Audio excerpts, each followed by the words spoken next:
What up geeks, welcome back to our channel. Today we're looking at Anthem's Endgame content, which Chris White went down to that London to play, and we're asking the question, are there any surprises left?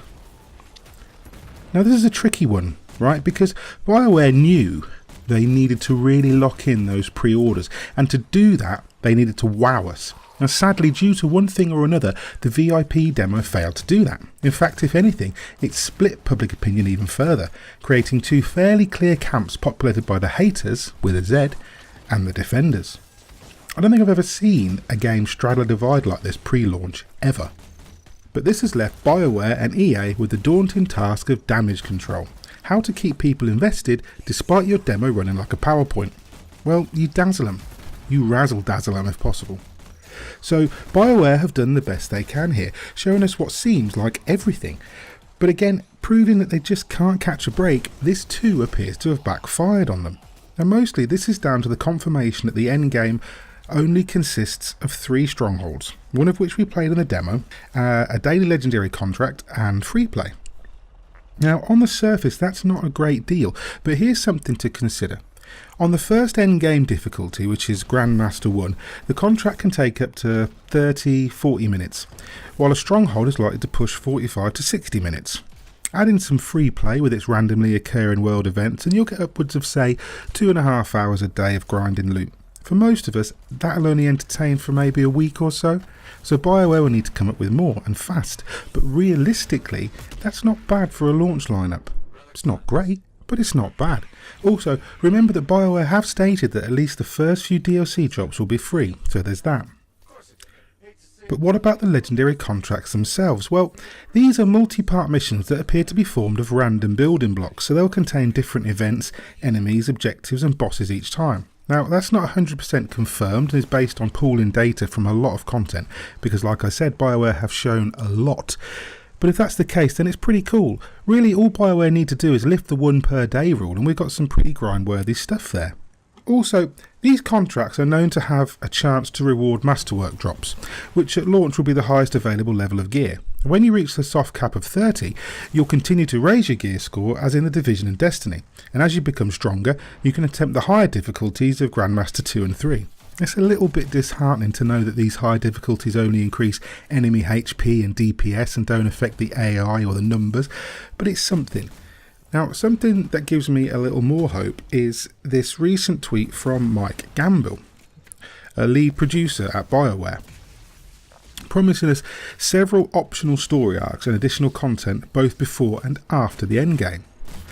Now he says here, a full main story with amazing cutscenes and performances. Yeah, we got that. 3 Fort Tarsis agents, each with a full optional arc of missions. Some don't open up until after the main story. There's 3 agents, each with a full optional arc of missions. We don't know how long they're going to be, but that's something.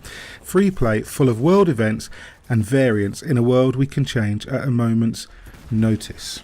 Now that's the most interesting one, because out of context we don't know how long these arcs are or which characters are going to hand them out or what you're going to be doing, but it's interesting that there's a confirmation there of a world that they can change at any time.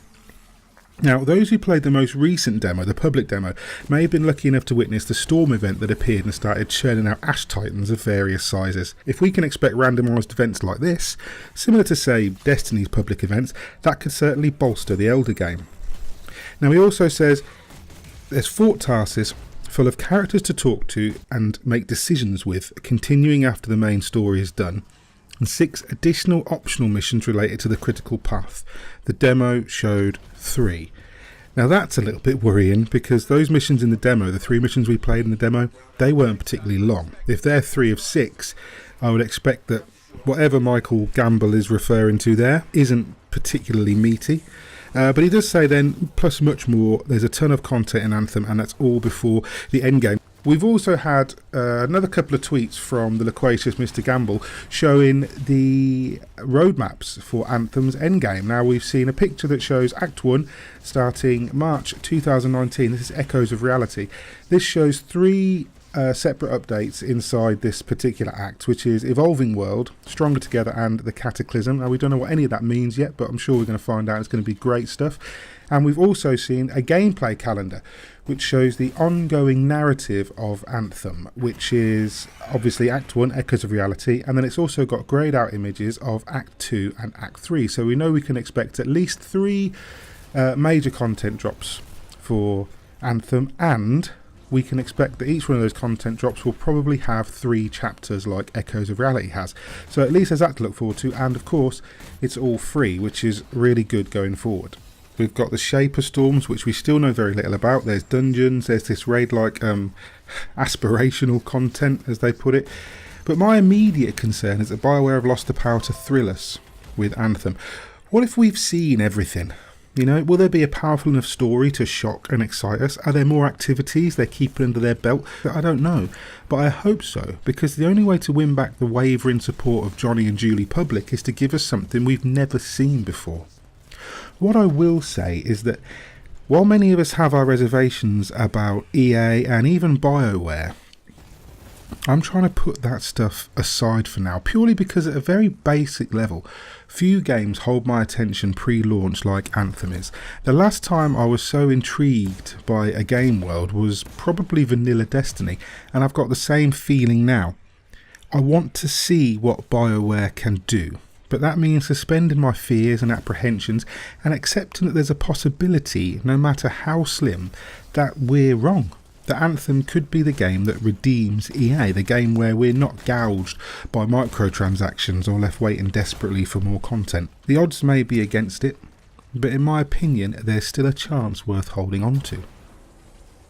As always, if you enjoyed this video, hit like and maybe subscribe to our channel, and visit the website for more Anthem content, as well as news, views and reviews for a whole bunch of other stuff.